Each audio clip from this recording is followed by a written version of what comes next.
Hello and welcome once again to Releasing Your Inner Dragon with Drake and Marie. I am your humble host, Maxwell Alexander Drake. I'm an award-winning novelist. I was the lead fiction writer for a massive game from Sony. I write for another game company. I've done musicals and stage plays and comic books and novels and TV and movies, and there's very little that I haven't written in. As always, I'm here with my co-host, Marie. Hi, I'm Marie Mullaney. I am a fantasy author and a YouTuber with a fantasy world building channel. As you've heard a billion times, if you like the content that we're producing, please please subscribe. If you want us to continue doing this is the only way that we can, is if you guys support us. And it doesn't take a lot. It's just move the little mouse and just click the little finger. It's not that hard to give us back what we're giving to you. So please do that. Plus, most people that listen to this are probably writers, I'm assuming, since it's a writer podcast. You have to know other writers. You know, if we do an episode that you really like, share it with your writer buddies. You know, give them a little a piece of our knowledge, and maybe it'll help them out as well. So please support us. It is vitally important. If you have any ideas and thoughts and things that you would like us to cover, let us know in the comments below. We do read them and we do respond. Also, yeah, I want to expand upon that because we've been bad about that. So this is, even though we've got over 50 podcasts now done, we've been doing it for over a year. We're both new to this. Like, this is not something that either one of us did before this, and so on and so forth. So we're still learning this process as well. And one of the things that we've talked about that we know we're missing is engaging you guys. So one of the things that we really want to do is start making sure that we are open to reminding you guys, if you have thoughts on the topic that we're talking about, if you have something that's like, oh, I have a question about that, or I have a comment about that, drop it in the comments below, because, you know, again, we do read all these, so we can reply to them, we can respond to them. The other thing that we would really love is if you guys have a show topic that you would like to hear us discuss, then just put that in the comments below, because we will absolutely, more than likely, I mean, there's a couple of topics that neither one of us have any interest in talking about. I think the easiest one to say is like legal advice. If you're asking for legal advice, we're not lawyers, so we're not going to give you that. But most other things, if it's in the writing genre, we're going to be excited to discuss it. So please do that. All right. So today we're going to start something new. This is going to be interesting, because what we're going to do is we're actually going to plot and write a novel. And I say we, but it isn't going to be me. It's actually going to be Marie. She has come up with this idea for this world, this idea for a story. And she was just going to start writing it and doing her thing. And then she was like, hey, what if we did it on air? What if we did it, you know, publicly as we went through this whole thing? You know, I thought that was a grand idea, and I thought it'd be really cool. So that's what we're going to do. We're going to kind of start at the beginning, and we're just going to, basically, it's the way I would normally work with one of my private clients. So if somebody was to hire me, this is kind of how I operate anyway. And so we're going to kind of follow that stream. Now for you, Marie, it's going to be a little different, because you don't plot like I plot.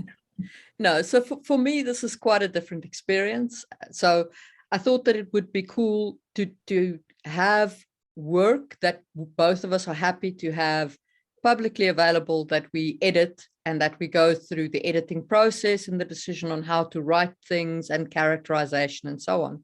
And the idea for this novel has been drifting around. But for me, if I was just writing this, I would just start writing. I would start writing. I would churn out probably about 50, 60,000 words, then look at it and be like, what am I missing? What doesn't quite work? And then start again at the beginning and rework the work up to there, probably hitting about 90,000 words or more. We're going to find out how this plotting thing works for me, and whether pantsers can learn to plot. There is some advantage. Well, actually, I want to do a disclaimer first. You know, one of the things that some people might be thinking when we're saying this is like, wait, you're going to throw out all these ideas for a story just publicly? I've had this happen all the time. Like when I'm at a big convention, especially at the ones near Hollywood, so like Comic-Con or whatever, I will have a line-off sheet. And a line-off sheet is an industry term where it's just some ideas for some stories. And they're pretty complete. I mean, it's only a paragraph, but it's a fully fleshed out idea for a story in one paragraph. And so people will walk up to me and they're like, hey, I'm a director. Hey, I'm a producer. Do you happen to have a lineup sheet? I'm like, yeah, here. And there's usually 8 to 10 story ideas on it. And every once, every time I do that, if there's someone in the booth, I'm like, I can't believe you just gave away 10 brilliant ideas. Like, and I'm like, I didn't give away anything.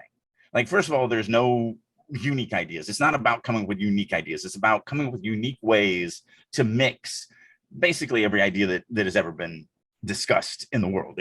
You're just really mixing what's already out there and trying to come up with new ways to do it and interesting ways to do it. But even if someone was to take one of those and write it, they're never going to write it the way I do. Writers write things from their life experiences, and they didn't live my life. And so they're not going to take it the direction. They're not going to have the characters. Plus, they don't have my skill level. They might be more skilled. I'm not saying I'm the top. I'm just saying they don't have my skill level. Like, they're just not going to do what I do. And so it doesn't matter to me. I'm not worried about somebody stealing something, because that's not plagiary, in my opinion. Plagiary is like what happened to one of my Sony stories, which somebody actually just took one of the Sony stories, put their name on it, and published it. But Sony's got a huge lawyer bank, and so it wasn't up for more than like 6 hours. That is the thing for me as well. It's like plagiarism is the very specific theft of the words, right? The actual words. You cannot patent an idea. Just want to get that out of the way, so that you guys aren't freaking out about, oh my goodness, they're giving away all this great information. Really, it's for you guys to kind of see my process and kind of think about your own story. And hopefully this will help you. Even if you're a pantser. I'm not a pantser, so it's a foreign concept to me. I really do. Looking at a blank page to me is impossible. And also, we couldn't really do a show off of pantsing, because she would just write stuff on her own, and you can't really do a show on that. So we decided to do it this way. So today, we're going to start off in what I call the 10,000 foot elevation. So, Marie, if I understand correctly, you don't have like a whole story worked out. You've got some pieces and parts. I've got a world. So I have a reasonable idea. I have at least a 10,000 foot idea of the world, because the way I can't pants without understanding the world I'm running off. So I have a world, and I have a theme, and I have a basic concept of the main character. And I think there's just one main character, because the voice that I wrote the first 1,000 words in when I was testing out the concept was in first person. So we'll see. That might still change. The world is a post-apocalyptic world. It is a world that was at a high state of technology, like very high state, nano robotics within the bloodstream, allowing effects that were magic-like. And there was an apocalyptic event. I'm not too concerned about what the apocalyptic event exactly was, except that it left the world below irradiated. So the people of this world live in floating islands, and specifically, there's only one that's going to be defined for the purpose of the story, because it's the one where our main character starts. Now, these floating islands have got a very capitalistic point of view on citizenship. So citizenship on the island is a contract. You enter into a contract, an absolute contract, where you pay X amount of taxes and you get X amount of jiren. Now, jiren is a substance that allows you to manipulate the forces around you, and it's also in your blood. What it actually is nanobots, because it's a science is magic kind of concept going on here. And so you've got a very contractual relationship with your government, very transactional. And one of the agreements of the citizenship is that when one of the, I gave them a name, but I forget what it is now, when one of the giant satellites, not that these people call them satellites, but that's what they are.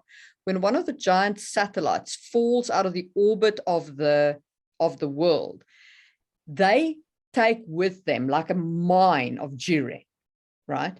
And all the various islands obviously go and race to try and, get to the satellite and mine it for that resource. It's an intense competition. So the citizenship agreement says that if you have, as a citizen, your name goes into like a a lucky draw. And when one of these things fall, you know, teams are drawn out of this hat. And if your name is drawn, you must go. It's like jury duty, except you've got to go like dragon hunting on the irradiated floor of the planet, right? And so our main character is in this position. But our main character has got multiple problems. You know, her partner is in long-term care because he was in a major industrial accident. Okay, so she's got to pay for him to have like reconstructive type of surgery, and you know, she doesn't have the money. She's going broke because of his long-term care, and so she's got into debt with this loan shark dude. And then her name comes out of the spin hat, and now she's got to go and like go hunt for this dragon. And the loan shark is like, well, I'll pay you, I'll like forgive your debt, you know, if you make sure that this other team gets to the dragon first. And the city is like, well, you know, you'll be forgiven taxes if you the team that reaches it first. So now like it's a question of which way does she go, because if she goes with the loan shark, then she will be much better off, but she'll be betraying her team that, yes, she's just met, but it's a team that she'll get to know on the surface of the planet. So at the beginning, the decision's easy. And at the end of the book, the decision is hard. One of you shall betray me before this is over. Yes. And this is what she already has kind of pitched to me. And it's a really, really cool idea. A couple things that I'll challenge you on. Mm-hmm. I think you do need to know what caused the planet to fall, because I think my gut. So a lot of what I do is gut reactions. So a lot of things that I do are just this feels right. This feels like we need to go here. This feels like it's needed. Mm-hmm. And that's what I do a lot of. That's where my rabbit chasing comes from that I was talking about in our last podcast, where I'll just sit and rabbit chase. So I do think you need to know the event that caused the downfall of this, because I feel that may be a beautiful key to come with an overcome, bigger than, so like one of the things I love about plotting is that you can start really thinking about bigger picture stuff. When you pants, you go, okay, she's going to do this. She's going to either betray her team or she's going to betray the loan shark. And you write to that. But see, as a plotter, I go, okay, but what if that's not really the big, what if she's going to save the planet? What if, like, because I'm an epic fantasy writer, so everything I do is epic. And so now it gives me the chance, and it might not work, but I can at least, as a plotter, I can go down these rabbit holes and I can go, what if there is something bigger? And so if I will challenge you to figure out what did cause the world to fall, because this story may be bigger, or it may turn into sequels. Like maybe this one is just this, but she learned something in this, which you can't put those seeds in if you don't know why the world fell, that will lead to a second novel of this or a third novel of this. And so, you know, again, it's one of the reasons why I love plotting so much, because my mind just goes down these paths of like, what if this and what if that, and whatever. Let's chase that rabbit for a bit. I know that there's radiation. Mm-hmm. I know that as a net end result, there have been 3, not races, but 3 types of things. So there's the fully adapted people that don't get sick from radiation. Okay. And they can live on the planet. They actually still live in the cities, but they can live on the planet. Okay. And their eyes form like spiral pupils, and their skin is dappled blue and white. Then there's the half adapted, right, who have got red and black skin and normal eyes. And then there's the non-adapted, who cannot leave the cities without a special environmental suit. And their skin is monotone and normal colors, right? Unlike the adapted, who are like really weird colors. So we've definitely got some kind of radiation. Now, they were a very advanced civilization, so one could, of course, go war, but that's kind of boring. Everybody does war. Space monster? That brings with it advantages and disadvantages. I'm not saying we have to fix it today. I'm just saying I challenge you to figure out what caused the downfall, because you might find some pretty freaking amazing story elements in that realization. So I'm just not one that ever goes, I don't really care how the world was destroyed. We're just going to write a story about, what's going on after it was destroyed. But I feel like you lose some massive opportunities for storytelling. And maybe you go down that path and it's like, let's just use your first thing. Let's say you go down the path and you realize that it is definitely war. Okay, it's war. People were crappy. And then you never use that in any way in the story. Great. At least you figured it out. And now you know that there's nothing in the collapse of civilization that you can use to further your story or whatever. Normally, it doesn't work out that way. Normally, you figure something out and you're like, oh, this is really cool. Oh, what if this? So what about life on the planet? What lives on the planet? So there are creatures that live on the planet. In fact, they themselves in the under the domes of the cities, they have a pet, and our main character has a pet, which is like a hybrid between a cat and a bird, because I think they're really cute and they look really cool in art. So, which is a good enough reason to put in a pet, in my opinion. Yeah. On the surface of the planet, you've got creatures that obviously live in, they've been caused by radiation. So they're all these like multiple colors, and they've evolved kind of powers. Some of them are actually still mechanical, because the world was was extremely high tech. So those, in order to keep functioning, they also need Jiren. They also need these nanobots, because that's basically the fuel for everything, right? So when one of these dragons fall, like these more mechanical creatures or hybrid mechanical creatures also come for that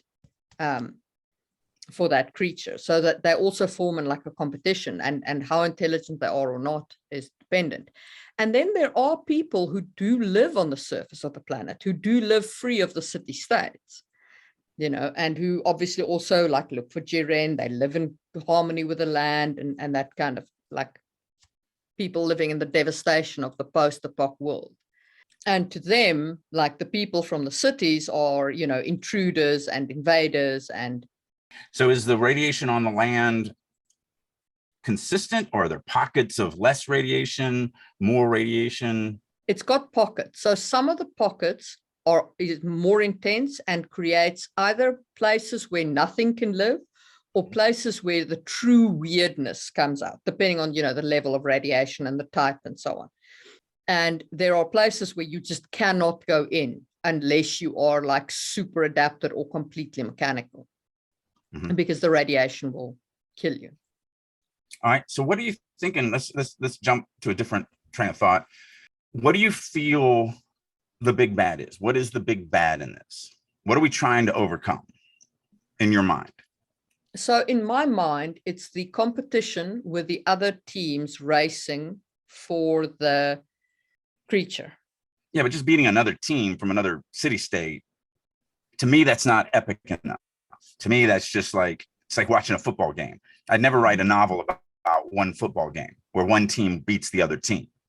So you have some things. I mean, you have the loan shark. How do you feel like he might play into this? And I'm assuming it's a he. It could be a she.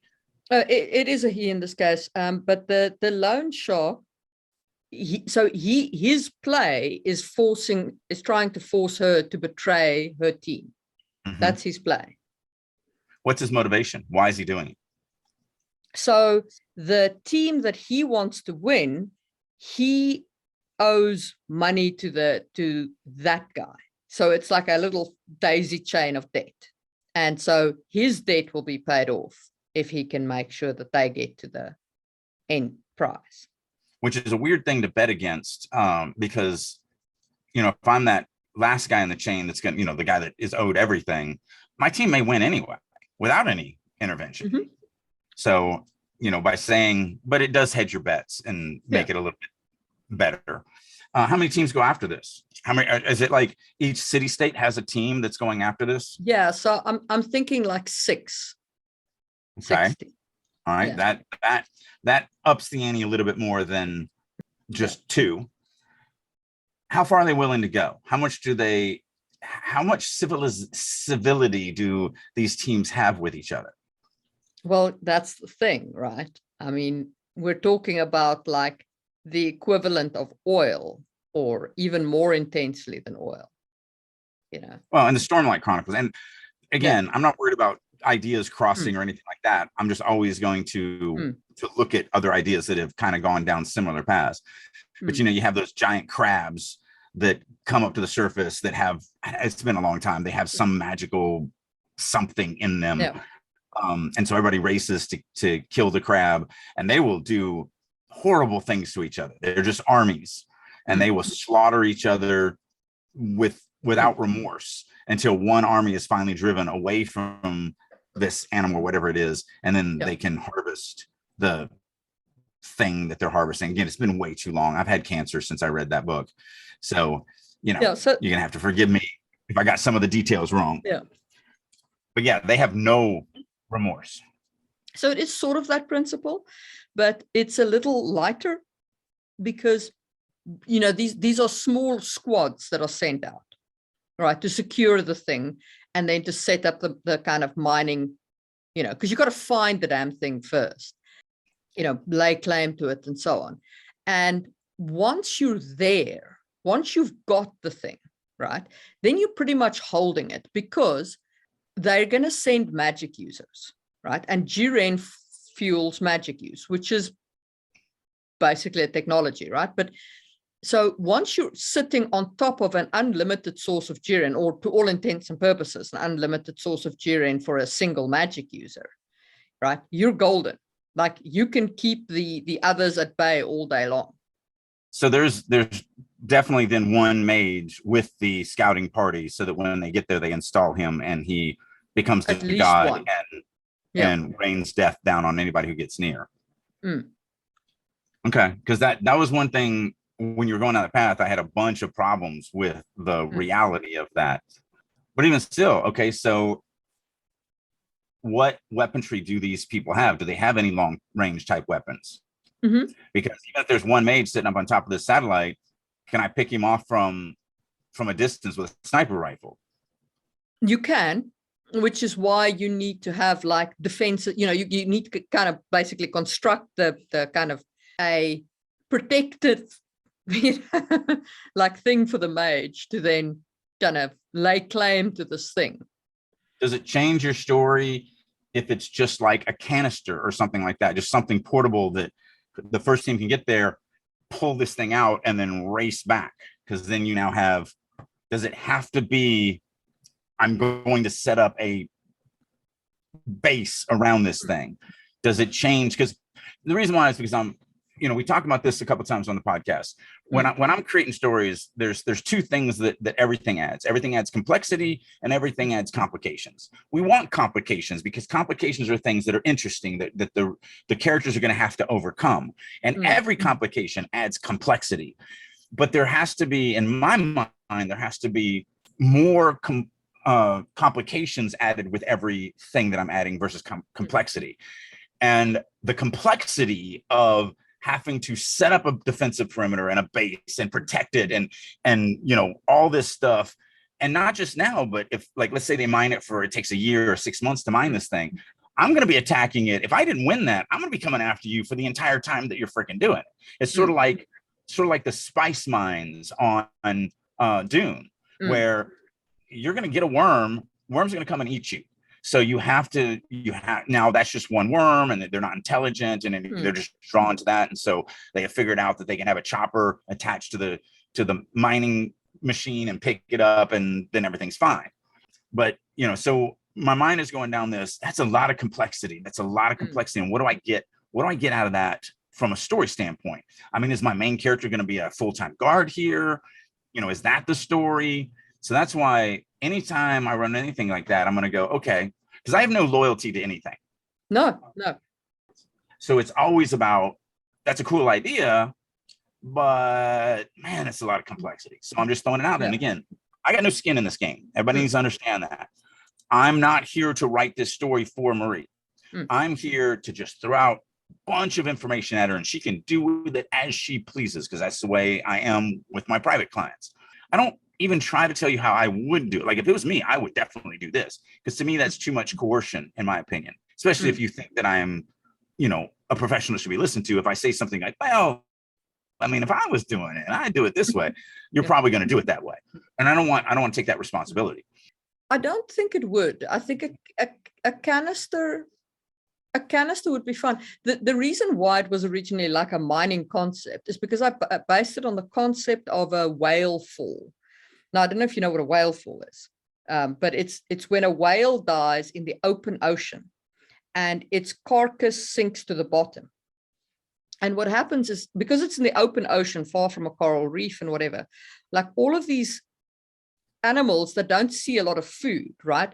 They all like come and crowd the carcass and slowly strip away like the skin and the fat and the meat and down to the bones, and this whale takes like 5 years of like things eating at it, and all the sea life coming in to like eat it.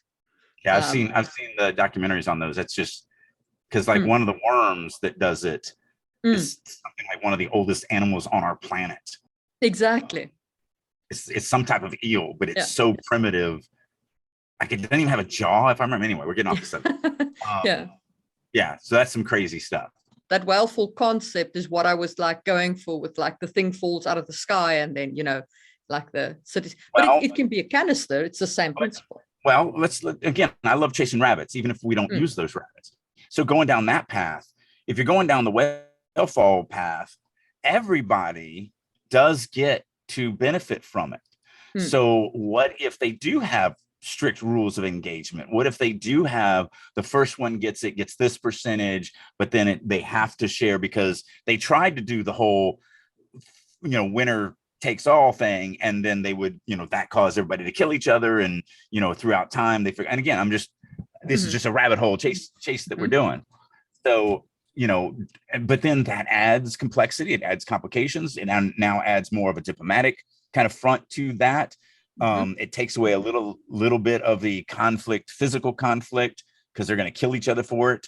Although they might kill each other for it to be the first, but once the first is there, then everything kind of falls apart. I mean, I'm just, again, these are things you could still accomplish your whale fall because everybody comes and eats, and even the deep sea sharks come by and take a bite or two out of it. So crabs and everything else, it's not just one type of thing, it's a bunch. So it could be that you race for the canister and the canister is the big prize, right? But obviously the entire body is infused with gyrene, right? And the thing's got parts, right? So you strip it down for the parts as well, because they can't manufacture the stuff that holds up their islands anymore. They are basically dependent on salvage and parts, right? So it's not just about the gyrene, it can also be so yeah. And I like the idea that the city-states have come to an arrangement, an agreement around the stuff, because it also makes sense for like a contest where you don't want to kill people all the time. What you don't have in the original way is you don't have betrayal. So, if there are rules to engagement and you cheat, if there's no rules to engagement, you can't cheat. Like if we get a fight and I kick you in the nads, I'm like, there's no rules in this. I'm just gonna kick you in the nads because I'm gonna win this fight. But if we're in a boxing match where we have boxing gloves and rules and a ref, now I can't kick you in the nads. I gotta do something. I gotta fight a little more fair. Now I still might bite your ear off, as a famous boxer once did, but now he has betrayed the rules, and consequences will be, doled out. So it just, again, going down these rabbit holes makes you think about, okay, that's interesting. How does that affect the idea that I have for the story? This is interesting. What are these satellites? What it was their job in the world that fell? I think you can find some story elements and some story ideas if you go down that rabbit hole and figure out, okay, so instead of having them being anamorphous, it's just where they get gyrene from and they get some parts from. If you chase that rabbit and go, okay, so in the civilization pre this, they were X and they did this, and obviously Elon Musk made them. There's no doubt about that. If you figure that stuff out, you might go, oh wow, if they were used for this, that means that they would have this on board, or they'd have that on board. Like if they were a weapon satellite, they might have, laser type things. If they were a terraforming type thing, they would have, I'm not a scientist, so whatever terraforming stuff that you would need. So like figuring that out can also give you a bunch of clues to where the story might be going and how they might be actually competing for the stuff, and how they also might be working on more trade agreements or more political stuff. I know you love the political side, so you might be able to add some politics in there as far as that's concerned. So again, I just challenge you to try to figure that stuff out, because I think you'll find a lot of ideas. It would be interesting if those satellites, well, all of them have one thing, which is what the all of the islands obviously want, which is an anti-grav mechanism. Now, obviously, it doesn't work anymore, though. Yeah. Obviously, they wouldn't have fallen otherwise, but you can still strip it for parts, which goes into the island's anti-gravs. Okay. It would also be interesting if they're different satellites. It would also be interesting if, like, some of them are weapons platforms and some of them are comms, that kind of thing. But your terraforming thing, what if the world was not meant for people? What if it was like a completely alien world? And these terraforming satellites were supposed to make it safe. And they did. For a while. Yeah. And your catastrophe is the malfunctioning satellites. That is very interesting. How would the story ever learn that? And they don't have to. Again, you can come up with something that never comes into the story, and that's fine. But I hate wasting ideas and everything. So, that's the question I would ask, that I'd try to answer, is how do I get that into the story? How does that affect the story? And also, could that be some type of bigger overcome, some type of bigger thing? Can we actually, instead of stripping these satellites, can we actually figure out a way to connect back to that network and get them back working or whatever? I don't know. Again, we're just chasing rabbits. It would be interesting if we look at that for a while and say, okay, so the radiation of this planet is actually not, like, it's not caused by the apocalypse. The radiation of this planet is natural. This is the planet's natural state. And the satellites tampered it down? Satellites dampen it down. They suppress it.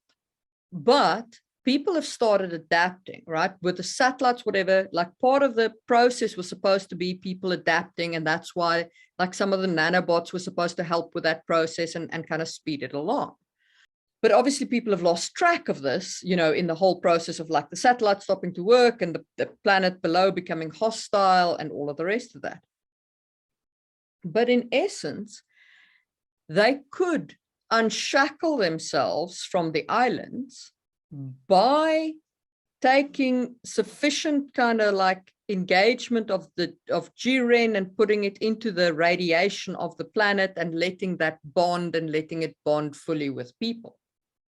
But the islands don't want that to happen. Like, the people in charge of the islands, that's not a plan that they're keen on. So one of the things that my mind went down when you were first explaining this stuff is having an elitist, because you were talking about the 3 different types. And when you got to the last one, my brain went to purists. Like, we're pure blood. We are still human. You people are freaks. And we don't want them, we run things, and we only, my son is only going to marry another pure blood. They're not going to marry one of you freaks. And so, that would play into that idea if you had something like that. So another reason why I don't like creating my characters first is because characters to me are tools to deliver the story. So with some of these, and we're just chasing rabbits again, just for the audience. She doesn't have to use any of this stuff. She may not use this, so she may go wherever. But this is where, if I was creating the story, I'd be going, okay, but now can I just have a street rat character? Absolutely, I could have one street rat character, and that could be one of my things. But with all this other stuff, would I need a pure blood that's a part of this? Maybe his name also gets pulled in, and they're very rarely do they get pulled in because they've rigged the system and all that, and it's a betrayal from something, whatever. And then maybe there's a relationship between these two, blah, blah, blah. Again, I chase all these rabbits because you never know where the story's going to come, where you're going to find that story. But since you've added, or since we've gone on these things that could potentially add these bigger things, the street rat character is never going to know this stuff, never going to impact this stuff, never going to be involved in this stuff. And if you do want to incorporate this stuff in the story, one way to do that would then be to add a character that is from that world, that does have the ability to perhaps impact that stuff. That or maybe instead of doing the whole they were betrayed to put in there, maybe they volunteered, like they put their name in it and they rigged the system to have them picked, and their parents are pissed and they're like, I'm sorry, I'm gonna go do this because I don't like the way we live, and why should we be better than them? Maybe you play with that theme or whatever. Just don't, again, chasing rabbits. But now that moves you away from first person and moves you into third person, because you don't want to do a multi-POV narration in first person. It sure, people do it all the time, but it is weak and it will never be strong. It is always stronger to do it in third person. But no, I'm just telling that for the audience, really, not for you. Yeah. I know you were there. I've got huge issues with first person multi POV. Right. I'm like, no, it doesn't work. Does not work for me.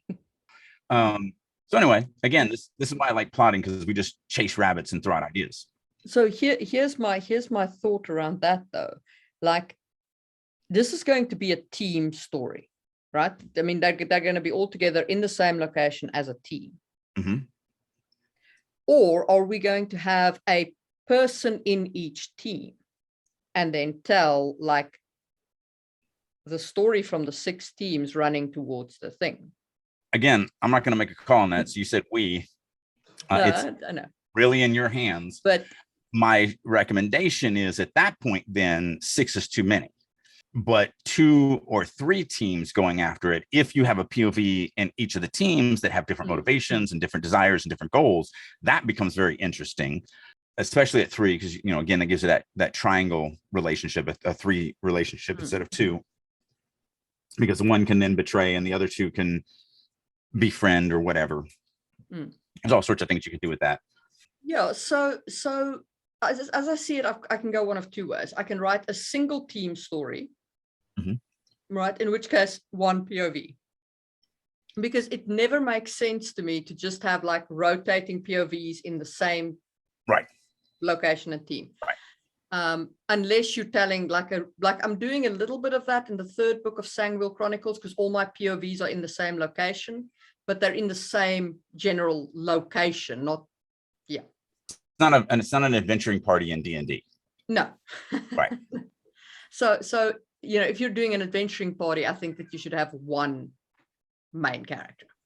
But if we were to maybe like, if I was to lean into the politics between the island states and do a multi POV where you've got a character in a team and say 2 to 3 or 5 teams or 4 teams, whatever, 3 teams maybe is a good number, then you can have a multi POV. The only thing is then you are setting it up from the reader's perspective that, somebody's not going to get the canister. Like, there is going to be a winner among your main characters, your POV characters.